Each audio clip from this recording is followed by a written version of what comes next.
Focus on yourself, as if no one else is responsible for your happiness. Start treating yourself as a priority, making decisions for yourself, acting for yourself, and valuing yourself as someone who has already understood their own worth. Now think with me. What if this were the year you finally turned your gaze inward instead of chasing approval, trying to fit into others' expectations, or losing yourself in comparisons that only make you feel smaller? How many times have you already wasted energy trying to be who others expect you to be, while neglecting who you truly are? Deep down you know, this doesn't strengthen you, it only exhausts you. It's like chasing a shadow. The more you pursue it, the further it slips away, and the further it slips away, the smaller you feel. It is in this silent pursuit that many people get lost.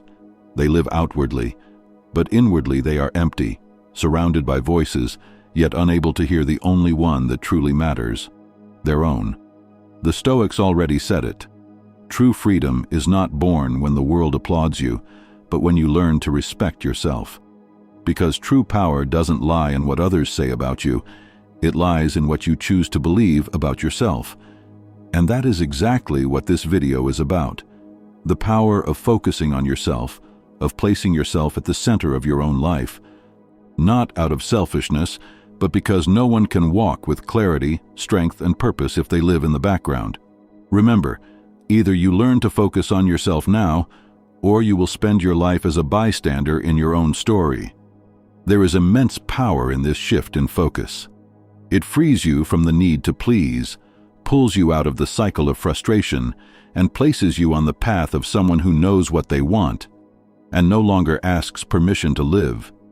And it all begins with a simple attitude. Right here below, today I choose to focus on myself, because this phrase is not just a comment, it is the final stop in the cycle of being an extra in your own life. Write this phrase on your mirror, on your phone, in your notebook, because your life changes the moment you change your focus. Let's begin. Lesson 1. No longer be willing to tolerate. Nothing in your life will change unless you raise your internal standards.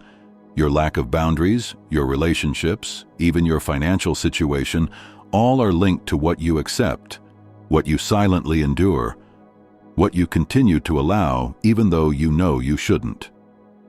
Think about this. Every time you tolerate a slight, you teach the other person to repeat it. Every time you accept living on autopilot, you reinforce that cycle. And every time you swallow your own desires to avoid discomfort, you dig a hole inside yourself.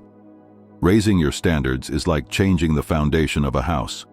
You can remain on the same street, with the same problems outside.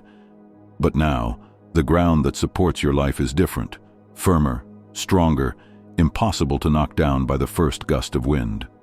Marcus Aurelius wrote, "A man's dignity is measured by what he demands of himself." This means true change isn't about asking less of others, it's about demanding more of yourself, more clarity, more self-respect, more alignment with the values you've chosen. The truth is, your problems won't disappear. What changes is how you respond to them. What once crushed you now only challenges you. What once made you feel powerless now becomes proof of your strength. And that is the only path to lasting transformation. Raising your standards, because you receive exactly what you tolerate in yourself and in others. But the moment you decide you will no longer tolerate anything that weakens you, that is when your life truly begins to change. So keep this phrase as a promise to yourself. Today, I choose not to tolerate anything that diminishes my value.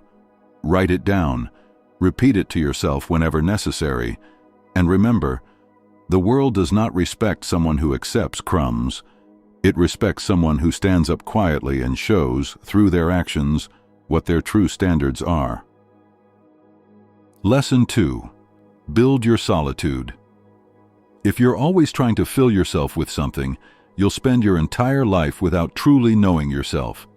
It's like trying to fill a glass that's already full. Nothing remains, everything overflows, and you never taste the flavor of your own essence. Montaigne said, The greatest thing in the world is to know how to belong to oneself. And that is the heart of solitude.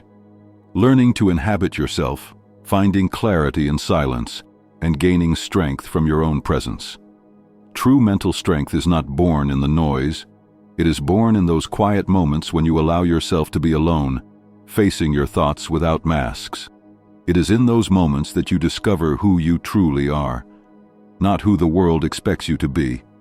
But we've almost always been trained to avoid this silence, to fill every minute with distractions, endless scrolling, superficial conversations, and tasks without purpose.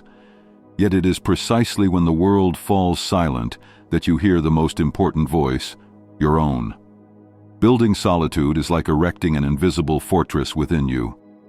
Outside, chaos may continue, but inside you learn to remain firm, centered, whole. Think of an athlete who only grows stronger when they give their body time to rest. Solitude is that rest for the mind. It is when you stop running after the next stimulus and begin to nourish yourself from the inside out. This isn't about withdrawing from the world. It's about returning to yourself. And every time you feel fear of silence, remember, silence is not emptiness. It is space. It is there that you find the answers you've been searching for in the wrong places. Trust yourself. Create the version of yourself you'd love to live with every day. Nourish the thoughts that elevate you. Give life to the small sparks of possibility until they become flames of fulfillment.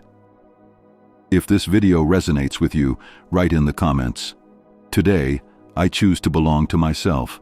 That is the seed of solitude. And when you plant it within you, you'll discover you're never truly alone, because you'll always have yourself as your best companion. Lesson 3. The 1% Mindset. Have you ever noticed how we spend much of our lives trying to fix things that have never been in our control? It's like trying to hold on to mist. The harder you grasp, the faster it slips away. And at the end of the day, you're exhausted, your mind full of worries, yet you haven't moved an inch. It's here that the Stoics propose a simple yet transformative exercise. Clearly separate what is under your control from what is not. To visualize it, imagine two circles, one inside the other. The larger circle represents your worries, news that upsets you, family opinions, others' expectations, comparisons on social media. The smaller circle represents what you truly control, your decisions, your discipline, the tone of your voice, the direction you give to your own thoughts. And the question is simple, but decisive. In which of these circles have you been investing your energy? Most people live in the large circle, spinning around problems with no solution, like satellites trapped in an orbit that leads nowhere. But whoever learns to live in the small circle, even though it represents only 1% of all reality, discovers something powerful. That the little you can control is worth more than everything else outside it. Epictetus, who was born a slave yet remained free within, said, "Men are not disturbed by things, but by the views which they take of them." That phrase changes everything, because it's not the weight of the world that destroys you, but the way you carry it. Think of a potter. He cannot control the hardness of the clay or the temperature changes, but he can control the pressure of his hands. And it is that silent mastery that transforms raw clay into something strong, beautiful, and unique. That is the 1% mindset. You don't mold the universe, you mold yourself. And that changes everything. When you live in the circle of worry, you become a hostage. You react to what happens. You exhaust yourself over things beyond your control. You live putting out fires you didn't start. But when you live in the circle of influence, you become a creator. You define your own boundaries. You sow in the ground within your reach. You build firm foundations, even when the environment is unstable. And then the shift occurs. What seemed uncontrollable loses its power. What seemed unbearable becomes bearable. And you discover you don't need external approval or certainty. All you need is to become the master of yourself. Remember, much of your time drains away in worries that produce nothing. The 1% mindset is choosing the opposite. Invest energy in the small actions that, little by little, change the direction of your life. In the end, it's not about how many battles you fight. It's about where you choose to place your strength. If it's in the chaos, the wind will carry you. If it's in your 1%, you will be a root, firm, stable, and capable of growing in any terrain. The lesson is simple and powerful. Today, I choose to live in my 1%. And if you truly want to put this into practice, start now. Write 1% in the comments. That will be your symbol, proof that your peace doesn't depend on the world, but on your choice. Lesson 4. Become an arrow. Focusing on yourself doesn't mean doing more. It means learning to remove what doesn't serve you. Michelangelo, when asked how he created the perfect sculpture of David, replied, "I simply removed everything that wasn't David." That is the same process you must apply to your day. Slowly, carefully, remove everything that hides your true strength. This isn't about inventing the perfect routine or accumulating miraculous habits. It's about thoroughly reviewing your life and cutting the excesses that drain your energy. Modern psychology confirms what the Stoics already knew. Barry Schwartz, in his famous book, The Paradox of Choice, showed that the more options we have, the more anxious and unhappy we become. Excess doesn't bring freedom. It brings confusion. Therefore, simplifying isn't a loss. It's a conquest. Think of someone who realizes, upon reviewing their phone usage, that 3 hours of their day vanish into endless scrolling on Instagram. They cut this habit at the root and limit their use to half an hour for essential responses. Suddenly, they discover 2.5 extra hours to train, read, sleep better, or be with those they truly love. Or imagine someone who accepts every meeting, every group, every conversation, but by eliminating 80% of the useless noise, they free up energy for the 20% that truly propels their life forward. It is in this kind of cutting that simplification stops being theory and becomes liberation. At first, it may even feel like emptiness, as if something is missing, but that emptiness is actually space. Space to breathe, to concentrate, to redirect your energy toward what truly matters. Ask yourself honestly, is what I'm doing today bringing me closer to where I want to be tomorrow? If the answer is no, cut it. Because every tolerated distraction is a detour, and every conscious choice is one more step toward your target. Becoming an arrow means this: stop living trapped in yeses, and start seeing every situation as a springboard. It's not about accumulating possibilities. It's about directing your energy in a straight line, the one that leads to the purpose you chose to live. And remember, an arrow only fulfills its mission when it is drawn to its limit and launched in the right direction. Your life won't be defined by what you carry, but by what you have the courage to let go. Lesson 5. Act as your ideal self in every microsecond. Between feeling and acting, there exists a tiny, almost invisible space, but a decisive one. It is in that microsecond that your life is defined. You feel the emotion, frustration at work, anger in an argument, anxiety knocking at the door. Immediately the thought arises: seek quick relief, immediate comfort, any shortcut. And then comes the action. But before that, always, there is that silent instant where you can choose. If in that microsecond you act automatically, you are dragged by impulse. But if you learn to master that interval, you draw closer to your ideal self. Marcus Aurelius wrote, "The soul is dyed with the color of its thoughts." Every decision, however small it seems, leaves an imprint on the canvas of your life, and that microsecond is the space where you choose the colors. Ask yourself, does this behavior strengthen or weaken the version of me I want to be? Will it bring me pride at the end of the day, or just a fleeting regret? If the answer isn't clear, wait. Because often, it's not that temptation is too strong. It's simply that your image of your ideal self is too weak. So always hold this crystal clear vision. Who are you in your best version? Your ideal self is disciplined, responsible, determined, honest. They don't procrastinate. They don't yield to impulsivity. They don't trade what they most desire for what they want right now. Act like an arrow, direct, focused, loyal to your own purpose. And every time you master that microsecond, you strengthen that character within you. Don't let them remain distant ideas. Make them habits, a presence that guides your decisions. Remember, your life doesn't change in giant leaps, but in those nearly invisible moments. Mastering 1 microsecond is mastering a day. Mastering days is mastering life.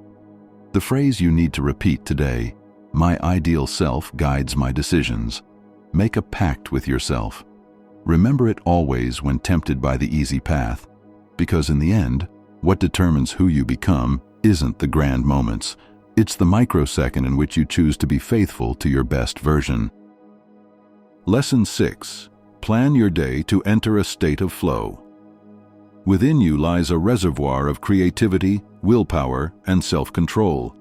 Though not yet fully developed, they are already yours, like muscles waiting to be trained.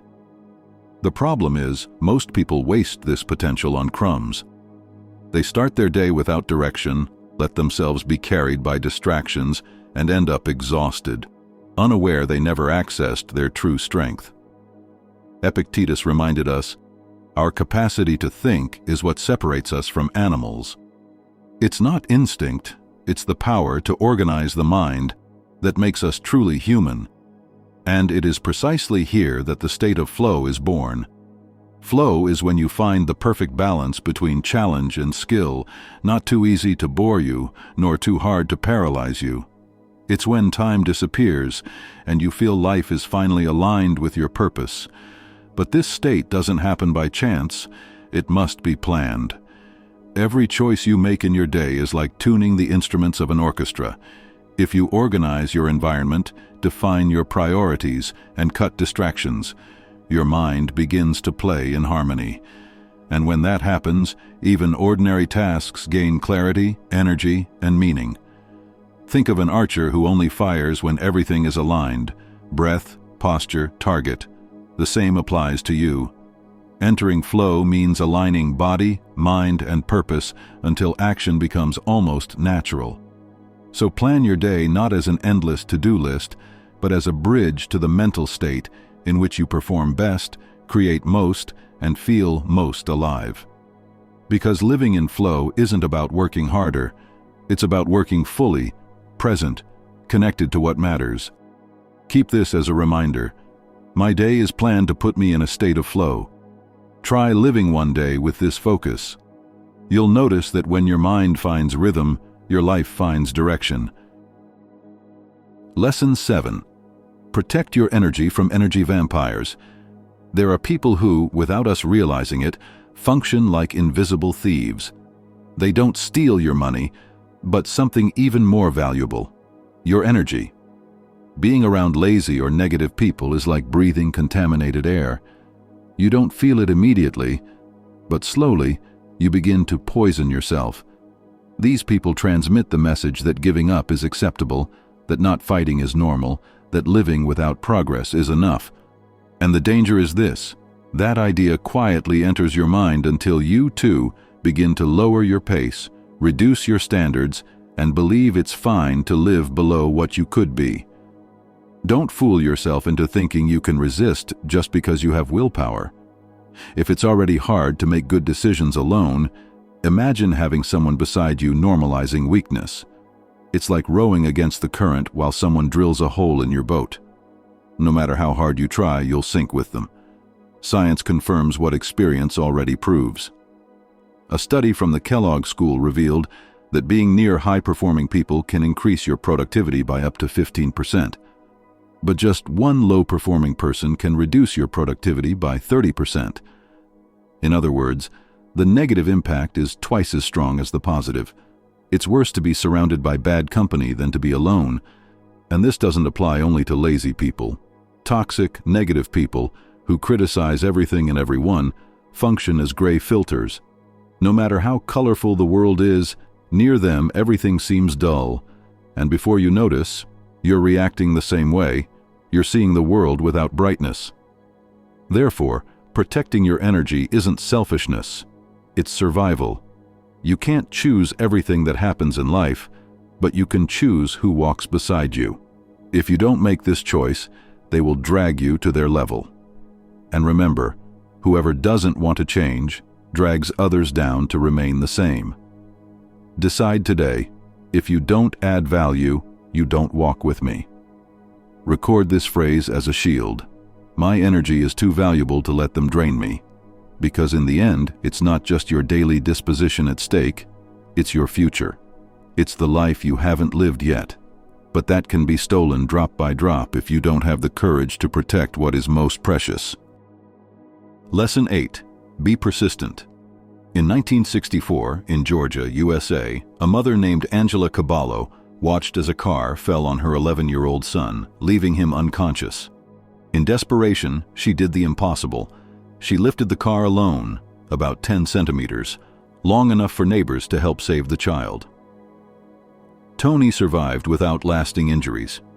This scene seems to be about physical strength, but it's really about persistence. When everything seemed lost, Angela didn't stop. She pushed beyond the limit because there was no other option, and that's what persistence does. It turns the impossible into inevitable. You may never need to lift a car, but you've already had to lift an entire life. Dreams that feel too heavy, obstacles that make you think of giving up, long silences with no results. And yet, only by continuing do you go further. Seneca wrote, "Persistence is the hard work you do after you're tired of the hard work you've already done." That is the essence of mental strength. Persistence isn't repeating mindlessly, it's remaining firm in your principles and goals, even when the world tries to push you backward. Think of an arrow shot into the wind. The resistance is real, but the firmer the tension of the bow, the farther it will fly. That's you too. Every failure, every stumble, can be seen as a weight or as an impulse. Persistence isn't the absence of mistakes. It's rising each time wiser, more resilient, stronger.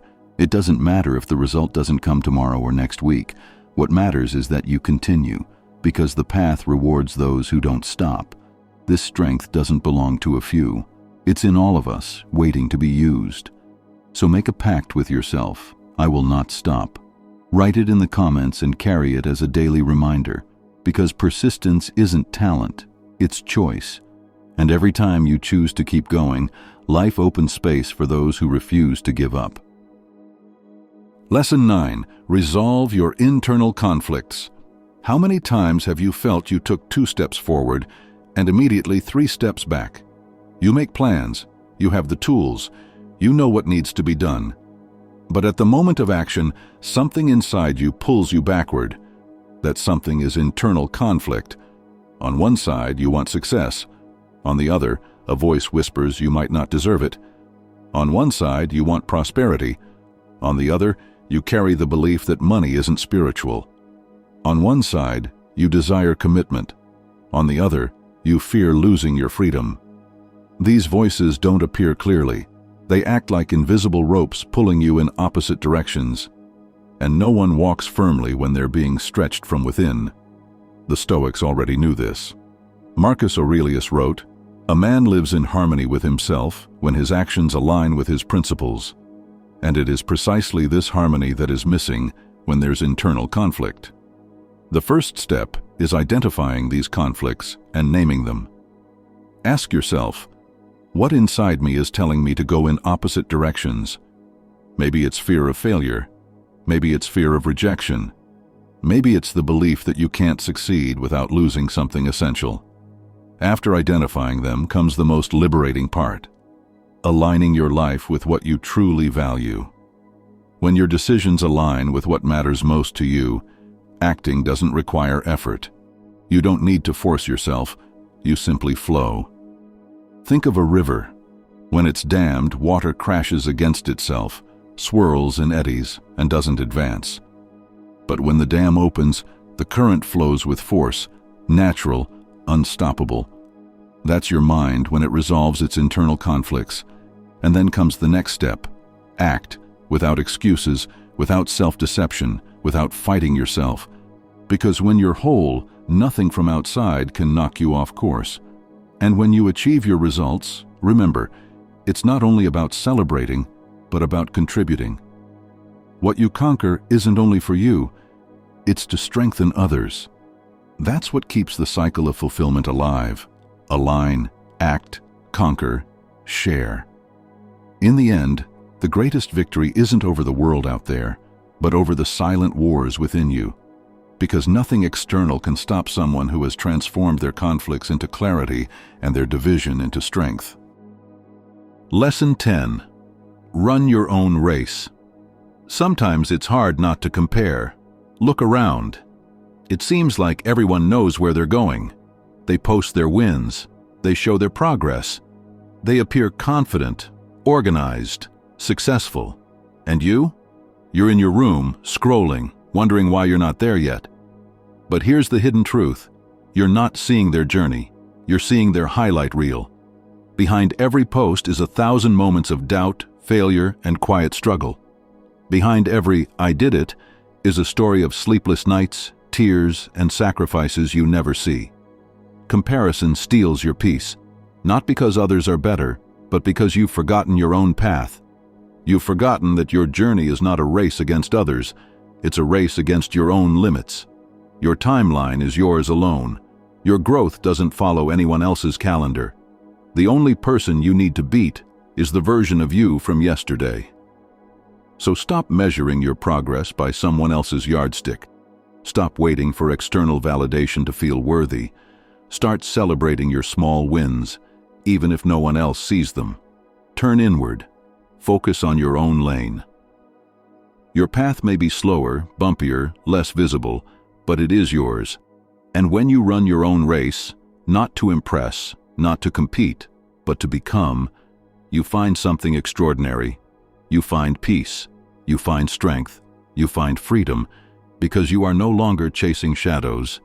You are walking your own path, and that is the only way to truly arrive.